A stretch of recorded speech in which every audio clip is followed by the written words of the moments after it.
Hello, bonjour à vous, j'espère que vous allez super bien. Alors, je me rappelais comme ça d'une anecdote.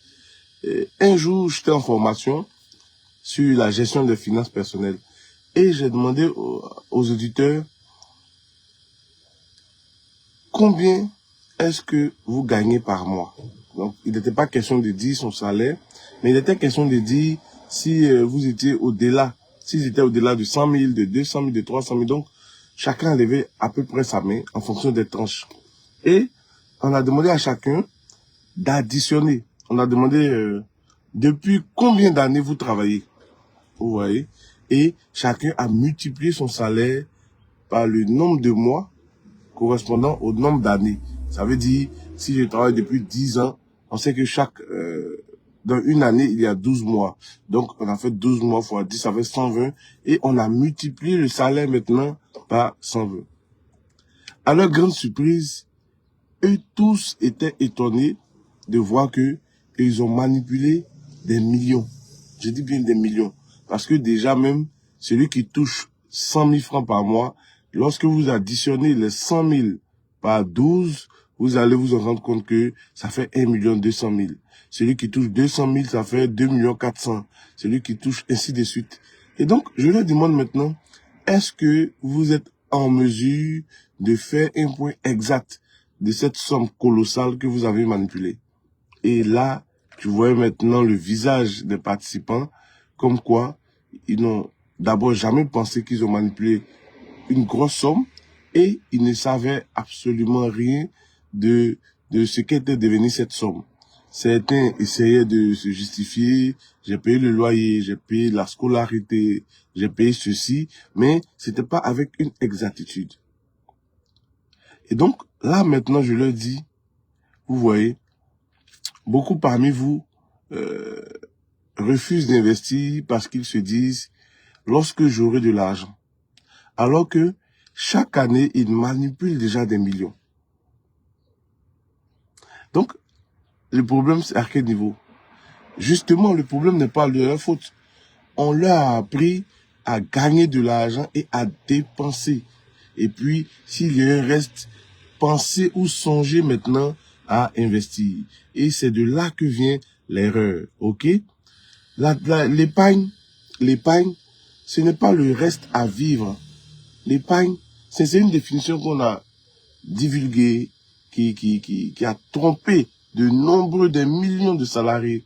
L'épargne, c'est la première dépense à effectuer lorsqu'une somme d'argent passe entre vos mains.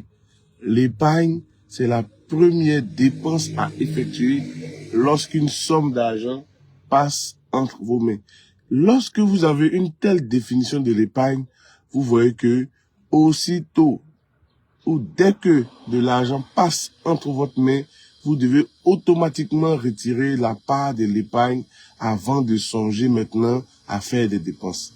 En faisant ainsi, vous allez mobiliser un certain capital pour pouvoir maintenant planifier votre avenir, votre santé financière, les investissements, etc. Et sachez qu'il y a plusieurs types d'épargne, mais les deux types d'épargne les plus importantes, ce sont l'épargne précaution et l'épargne investissement. L'épargne précaution pour vous aider à anticiper les problèmes. Parce que dans la vie, vous savez qu'il y a des hauts et des bas. Donc, vous pouvez tomber malade, il y a des assurances, vous pouvez faire un accident, etc., etc., des imprévus et tout. Donc, il faudrait que vous ayez une sorte d'épargne précaution. Cette épargne-là, ça peut prendre une forme d'assurance, de la liquidité espèce que vous avez sur vous, mais de l'argent, soit espèce ou sous une autre forme qui est disposée à vous protéger. Et à côté de cela maintenant, une autre épargne qui est destinée à faire travailler votre argent. En ayant ces deux pieds-là, vous allez voir que vous serez bien debout et plus le temps va avancer, vous verrez que vous allez sentir une certaine paix intérieure et vos finances vont s'améliorer. Donc, c'est un peu comme ça qu'il faut raisonner. Se dire que je manipule déjà des millions au regard de mon salaire, le salaire que je touche. Comment piquer dans ce million-là pour pouvoir faire travailler mon argent? Ok? C'est là le défi auquel je vous invite. Alors, je ne vais pas être long. D'abord, je voulais rapidement vous dire qu'il y a ce livre-là, Décoder la BFM. Alors, en suivant les conseils pratiques et les stratégies détaillées dans ce livre, vous serez mieux préparé à prendre des décisions, à minimiser les risques et à investir avec sagesse. Parce que investir en bourse demande un minimum de connaissances. D'accord? Quand vous voulez gagner de l'argent en bourse, vous devez avoir de la connaissance. La preuve, avant d'obtenir ce boulot que vous avez, vous vous êtes formé. Et lorsqu'on parle de formation, beaucoup de gens hésitent. Mais ce que je vais vous dire, c'est que pour investir en bourse, on n'a pas besoin de se former. Mais pour réussir en bourse, vous devez absolument vous former. Alors, si le sujet de la bourse vous intéresse, sachez que ce samedi 25 juillet, nous avons une formation au plateau, dans la cour de Coris Bank, de 9h à midi ou de 14h à 17h. Tout dépend de vous, l'heure à laquelle vous êtes disponible. OK? Donc, vous pouvez m'écrire au 07 58 00 71 95, 07 58 00 71 95, et on va vous donner plus de détails. Pour investir en bourse, sachez que vous devez ouvrir un compte d'investissement qu'on appelle le compte titres et d'espèces. OK? Pour ouvrir ce compte-là, il vous faut une CNI ou un passeport ou une carte consulaire valide.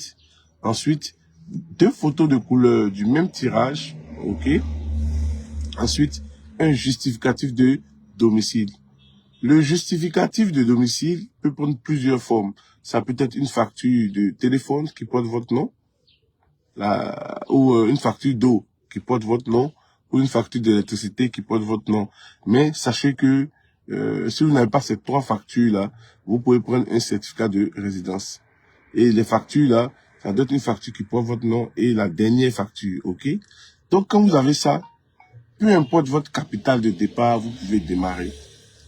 Beaucoup d'hommes pensent qu'il faut beaucoup d'argent pour démarrer, alors que c'est faux.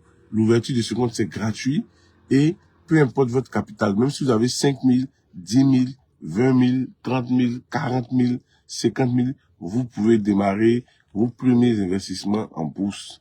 Le prix des actions, ça varie entre moins de 100 francs et plus. Vous voyez, donc, vous pouvez investir.